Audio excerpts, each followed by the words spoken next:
Well, hey everyone, we are back with our viewer question and answer series. This week we have Felicity from California, even though she is currently in Texas while we're filming, where she's on a family vacation. So I thank her for giving me a little time. This is awesome that we could finally set this up. I know we've been trying. So what is your first question for me? Hi, Kari. My first question is, I've been to a handful of funerals and visitations with an open casket, so I've not a lot, but enough to see different people deceased. And my question is, sometimes you go to a viewing and the person looks very mannequin-like or fake, almost not even real. And it can be unsettling because you know that they're dead, but the appearance looks like someone put a mannequin in the casket. And then recently I went to a funeral of someone who passed away suddenly, and he looked really great. I mean, he, was obviously deceased, but he looked natural, and his face looked natural, and his skin looked natural, and he looked very familiar. And it was actually a much more positive a feeling to it. So I wanted to ask you, can you discuss what you do to lend the deceased a more natural appearance when you prepare them? I think, and with this, I get this where people say, why do they look waxy? Why do they look this way? Why do they, a lot of it does come down to the embalmer and the preparer, like who's getting them ready and kind of their methods, whether it's the cosmetics they use, whether it's the fluid and how firm they get the deceased, how much they fill them out, because if someone usually has stretch to their skin or wrinkles or whatever, if they fill that flat out, it's going to have that over Botoxed look where they're shiny and taut and it doesn't look like them. But that can easily happen when you're injecting the fluid and the tissue just plumps up, or with the tissue filler, which is that fluid you use a syringe afterwards to maybe lift and change the underline. It fills it with this gel, and when the gel touches any moisture, it firms up a bit. We use this a lot on emaciated cases where maybe like this part of the face is sunken in or the eyebrows are super like jutted out, which that makes you look kind of crazy, doesn't it? And you just kind of take the edge off. But some people can overfill, so it gives that really taut look as well. And that kind of, I think, is where the waxy comes in. It's that too shiny, super tight skin where sometimes the fluid goes in, they don't fill, they aren't emaciated, they just look very natural because their tissue structure doesn't change as much. Sometimes it's the embalmer, sometimes it's just how the deceased takes the fluid, I guess you could say. And then cosmetics on top of that, if someone's too shiny or too powdered, it looks not quite right. I'm a big fan of a tint. It almost just looks like a red water. And you just put a little on just to give enough hue, and then just the light powder so they're not shiny, little color, like, just very, very basic.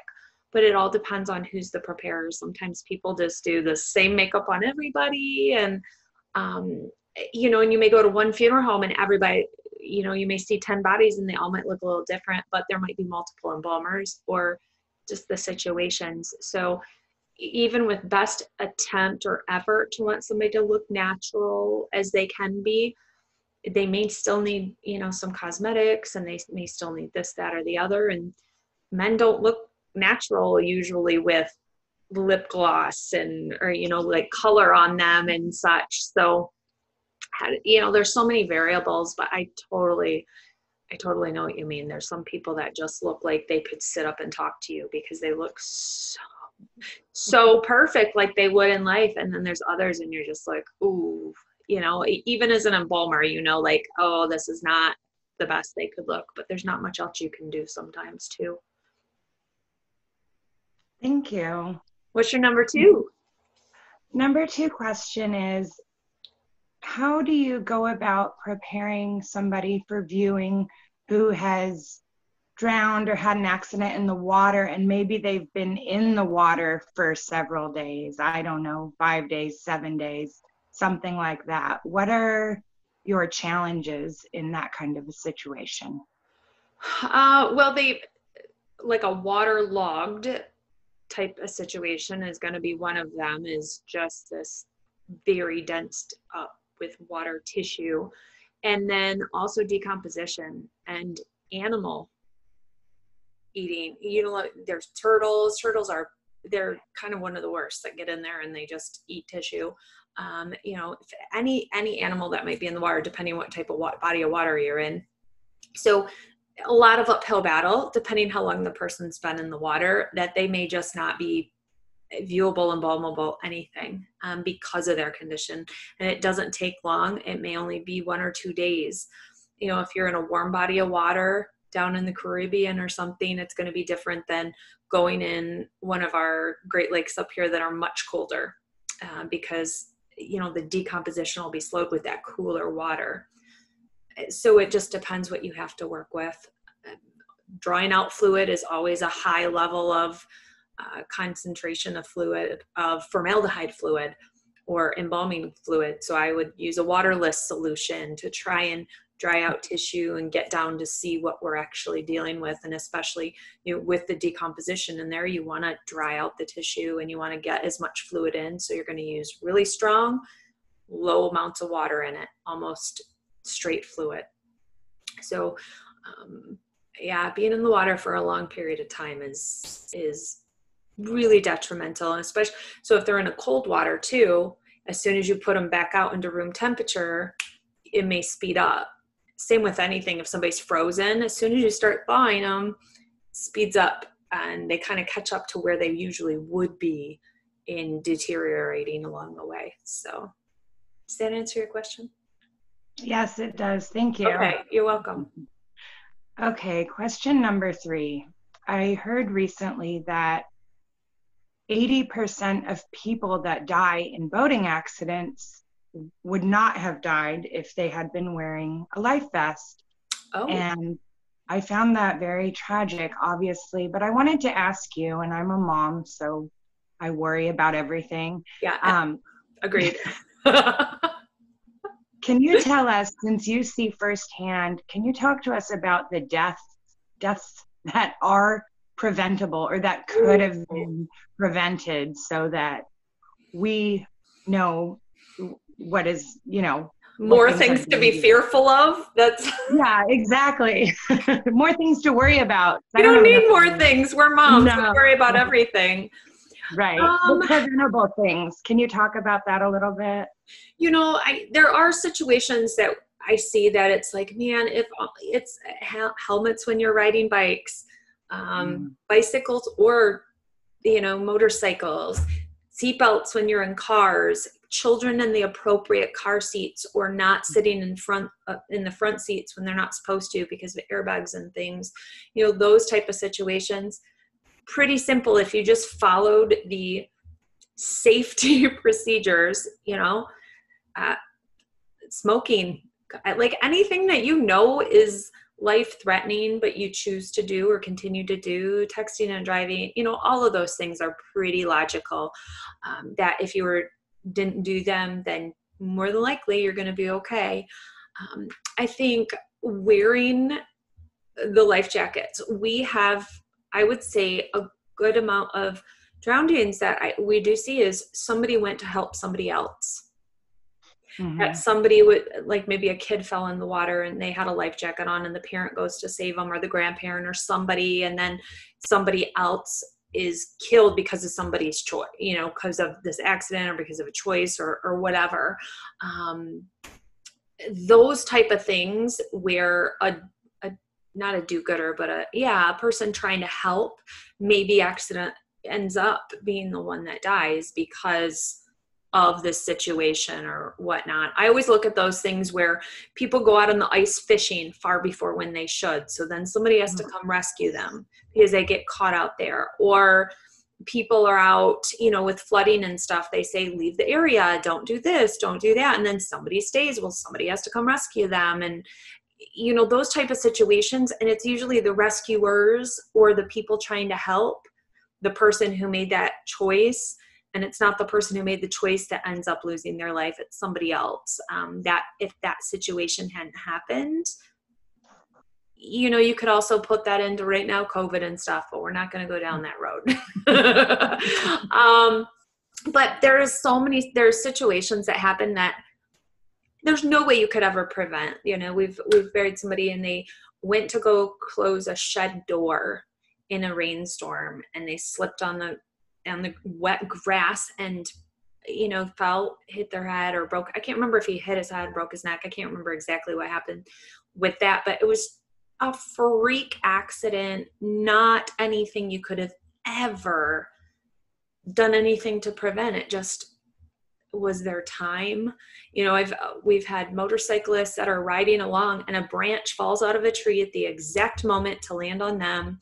Like, you can't, there's just moments I feel like we see that it was their time, because there's nothing else to explain how that could have happened. It just, the stars aligned in a bad way for that person. I don't know. That is interesting. 80% because of life vests and stuff. Yeah, we're very strict about life jackets with our kids and stuff. We don't wear them, but they do when we're on just, you know, out on the boat and doing whatever. And they'll say, why don't you wear them? Well, we can swim. Yeah, well, if we get knocked out, I'm drowning. Like, it's just, it is what it is. I guess it's one thing you just, I don't know. We take more precautions with our children than we do with ourselves. Always. Right. But I don't worry about me. I worry about them. So I'm trying to think of some other deaths that were, you know, maybe preventable by some random thing. I can't think of any off the bat. Is there anything that comes to your mind more so when you're thinking of that even? No, I mean, all the obvious ones that you mentioned, and I'm very cautious also with my kids, but, you know, I just wanted to know if there's maybe something you see more regularly that we might not think about, but I think you covered it.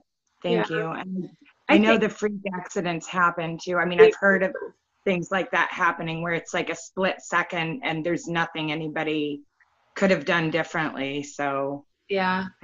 We live on a little slow road, and people drive way too fast around the corner, and I will stand out there and I literally scream at the top of my lungs, slow down, because I just play over and over in my head again is my daughter's just walking across the street to the neighbors, which they do 100 times a day.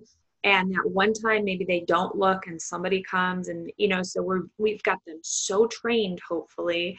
But those are those type of situations you think about the worst case and maybe how you could just do your best to prevent it. But if we lived every day looking at the worst case of everything, I mean, it would debilitate us, which some days I feel like maybe it does. But I'm trying to run different scenarios of people. We have the buried people that have drowned with life jackets on, you know, that it's just, sometimes there's just situations and events and it just happens, unfortunately. But I look at a lot more like, you know, it's been National Suicide Prevention Month, and looking at some of those type of situations. A lot of that is asking for help, you know. So, you know, as we talk about that for a moment and looking at head injuries, I just read an article in People magazine about a young man who was a swimmer. Was he a swimmer? And he had a bunch of concussions.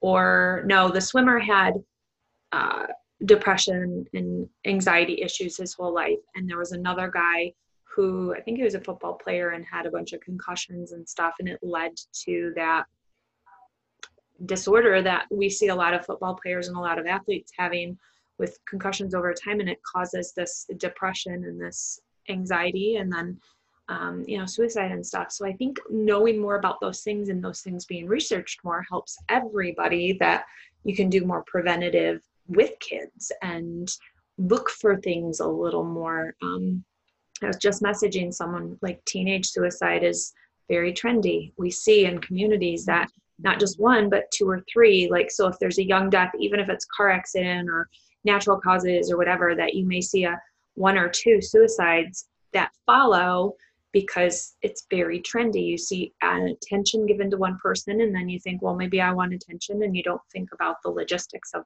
that you're not there for the attention. But there's something so to that that's but I was just talking with somebody about that. And so I think there's just a lot of looking for those things and watching for those things. And even as a parent, just being very in tune to those things, because you can't always protect yourself, but you can kind of keep an eye out for others, friends, family, people that things might be, it's also Breast Cancer Awareness Month. We're not watching this in October, but we're shooting this in October. So ladies, take care of your girls. That's a good preventative for things. So just, being mindful of health and mental and physical and everything. So this is your PSA. So do you have any bonus questions at all or anything? I had one, but it slipped away. I have another one actually. Okay. And I just want to add on what you said about people with suicide or depression. It's like, if, like, trust your instincts. If somebody's, showing a cry for help or whatnot, because I've heard moms talk about like, oh, well, they said this or that, but I didn't think it was, I didn't think they'd ever do that. So yeah, I think you have to be aware. I have a bonus question. So at the time that somebody dies, you're there to serve the family and take care of them and make everything as smooth as possible and as positive as possible in that time. But what can a family do to support you in that time? Like if I have a family member that dies, and I come in for your services, what can a family do to make your job easier? Not get in my way. I know that sounds so simple, but we have people that want to be helpful and they don't let the professional be the helper. They think they're protecting their friend or their family member by inserting themselves between the funeral professional and the person who needs to be making the decisions. And they don't let what needs to happen. And it puts us in a position where I often have to say, I'm sorry, that's not true, and correct what they're trying to talk over me and say, because they're giving bad information. A common one on this is people who've maybe had a loss in their own life, and they try and correlate it to what this person is going through. Well, if you've never maybe lost this specific person, you have no idea. I always say, like, even if you're a widow or widower, it doesn't mean you know what another widower or widower are going through. And they are the one in the moment. They're the one that is in the loss. Losing a child when you're 60 is not the same as losing a child when you're 25. So you can't correlate that as well to being in the same ballpark. So I see people trying to be helpful, and they're hurting the situation. They're hurting the family. They're saying things that are not helpful, or this one drives me nuts. Medicating. Do not be a pill pusher to think you're helping the person who needs to be going through these motions. Instead, you're masking them and you're disconnecting them with what they need to be doing, because then when they're unmedicated in a few weeks, they will not have the memories of that period, which they need in order to process it all. So the helpful pill pushers are not helpful, and they make it hard for us to do what we need to do. We're not going to take directive from some cousin down the road. I need directive from the spouse or the parents or the whoever, the children. And if they're trying to cut them out from discussing with us directly because they're trying to be helpful, then it just makes what we're doing 100 times harder. And we still have to get that information from that person, whether they're drugged up, whether they're being told not to talk to us, whether they're not even brought in for arrangements. I still need to talk to them. They're the one in charge. So that over helpful where you're not being helpful is key. You know, you can be helpful to that family without thinking you need to guard them and protect them. Like, my job is to take care of them. Right. So you get the people who, yeah, they're bad funeral directors. There are. But going in assuming you have a bad funeral director and assuming they're trying to take advantage of people and assuming they're being thieves and money hungry, whatever, that's not helping anybody. Like, wait until you have a situation to be protective of rather than go in with a negative attitude. So that would be my first, because I deal with that far too often, where people are giving wrong information or being overly helpful or working at so one great example, like working at a funeral home that doesn't allow food be brought in for like during visitation and stuff, because it smells up the whole building. And when you're serving 2 families at once, you don't bring in food and blah, blah, blah. I had a family, rather than talk to me and call ahead, we had the extended family showed up with coolers and platters and all this stuff. And I said, you can't have it here. Well, what do you mean? We can do this. I said, no, you can't. You should have called. You should have asked. Like, the immediate family knew, but you didn't. You're not helping me. You make me look bad.